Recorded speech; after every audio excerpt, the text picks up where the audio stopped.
Allez, un petit direct. Alors aujourd'hui, bien sûr, toujours avec Baptiste là-bas. Salut tout le monde. Et aujourd'hui, on a Emma avec nous. Salut. Et son chéri, Franck. Salut. On est au Brusque. On va se mettre derrière sur les ambiers. Le soleil se lève.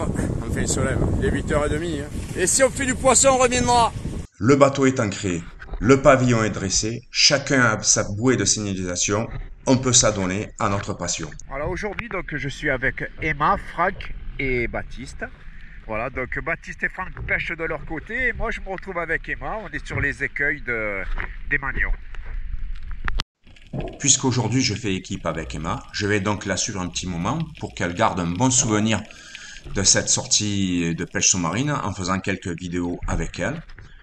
Donc elle va pêcher à des profondeurs qui lui correspondent, qui sont facilement atteignables pour elle, car pour être efficace, il faut pêcher à des profondeurs où nous pouvons descendre facilement, sans prise de risque, car dernièrement, vous devez certainement le savoir, le monde de la pêche sous-marine a été endeuillé par la disparition de 2 pêcheurs sous-marins, et puis au cours de ces différentes descentes, à force de raguer, elle va tomber sur un trou dans lequel se trouve une très belle murène. Malheureusement, je n'ai pas de vidéo de la murène, et donc Emma va me faire signe de descendre, mais bon, je préfère écouter ce qu'elle a à me dire, et c'est là qu'elle m'apprend qu'il y a une grosse murène. Qu'est-ce que tu as vu? Eh ben tu veux la tirer? Tu as peur? Hein? Ah, sinon vas-y, après je t'aide, on l'achèvera à 2, t'inquiète. Si tu veux la faire, vas-y, comme ça je filme toute l'action.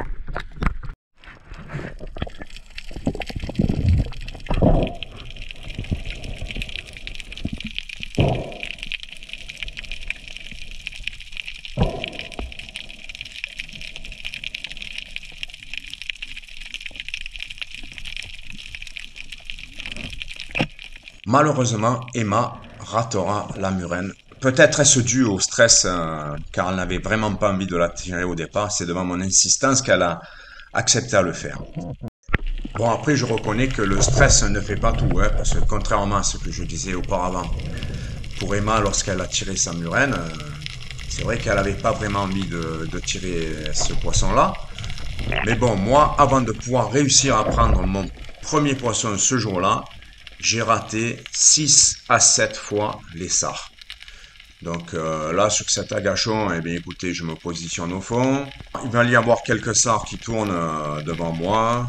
J'hésite à tirer, puis je me ravise. Je vais déclencher un tir et comme vous le verrez, je rate le sard qui se pointait devant moi. Bon, il n'était pas très gros, mais bon, c'était histoire de me faire la main pour mon premier tir lors de cette journée. Malheureusement, après, je n'ai pas filmé tous les manqués que j'ai pu faire. Donc, c'est qu'à la 7e ou à la 8e apnée que j'ai réussi à tirer un joli sard pointu de plus d'un demi-kilo. Mais, en ayant marre de faire des vidéos où je ne faisais que rater le poisson, je n'ai pas filmé cette action-là.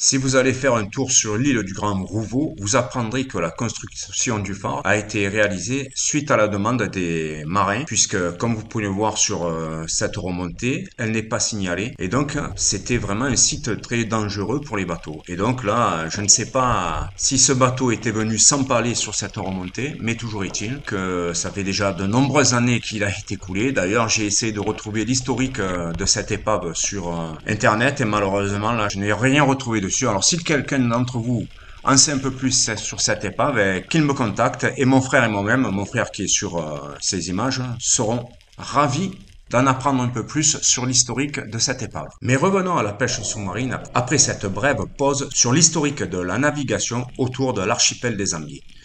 Derrière cette remontée, bien souvent, il y a du poisson qui est en train de brouter contre la paroi et j'arrive parfois à surprendre quelques jolis sards.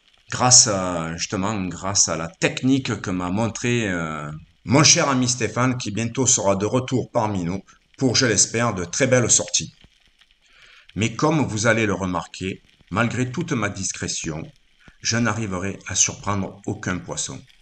Il faut dire que la zone est très fréquentée et surtout en ce moment, en été, le passage incessant des bateaux n'est pas toujours très rassurant. Mais bon, une fois de plus, cela fait partie de la pêche sous-marine, hein. On ne peut pas toujours prendre du poisson. Ce qui est bien dommage d'ailleurs.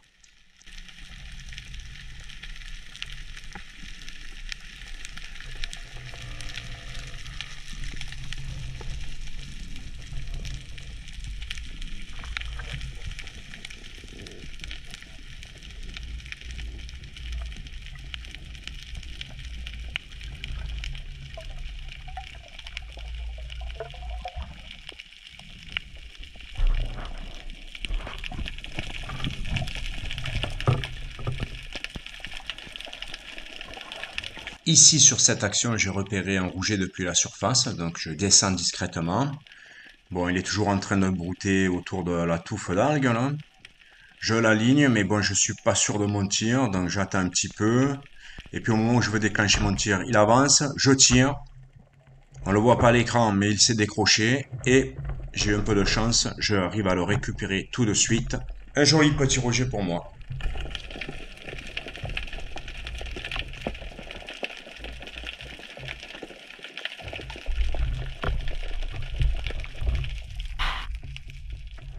Ici, Emma nous présente une petite araignée, une esquinade comme on dit en Provence.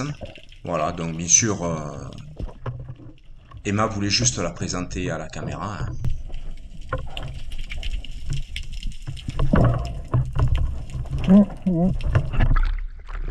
Petite araignée capturée par Emma, enfin capturée, non, trouvée par Emma, et on va la laisser en liberté du coup.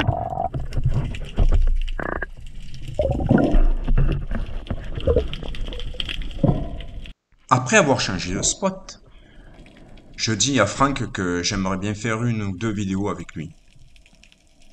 Donc lui, c'est pas évident, hein, avec son Salvimar en 135, triple sans dos, ce n'est vraiment pas évident de tirer, eh bien, s'il se présente un poisson un peu plus petit.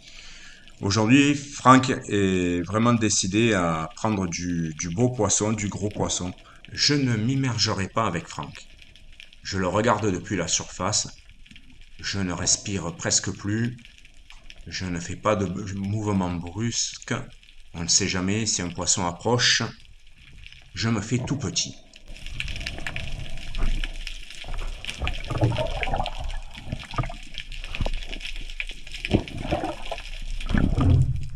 Bon, Franck vient de se caler au fond pour un agachon. Il est équipé d'un Salvimar 135 en triple sans dos. On espère qu'il va faire du poisson.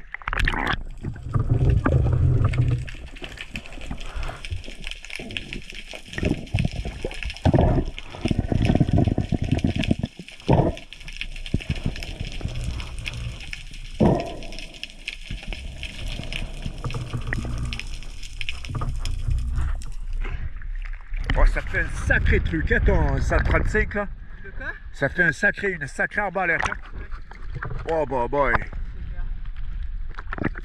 Et à présent, on se retrouve avec Baptiste, hein. Il a bien voulu me donner ses deux dernières vidéos. Donc, je vous laisse découvrir les différentes captures qui vont suivre. Et je vous dis à très bientôt. N'oubliez pas de vous abonner à la chaîne Les Mordus de Pêche Sous-Marine sur YouTube si ce n'est toujours pas fait. Et puis n'hésitez pas également à venir nous rejoindre sur le groupe Facebook Les Mordus de Pêche Sous-Marine. Laissez également un pouce levé sur la chaîne Les Mordus de Pêche Sous-Marine, ça fait toujours plaisir. Et parlez autour de vous de la chaîne comme du groupe. À très bientôt.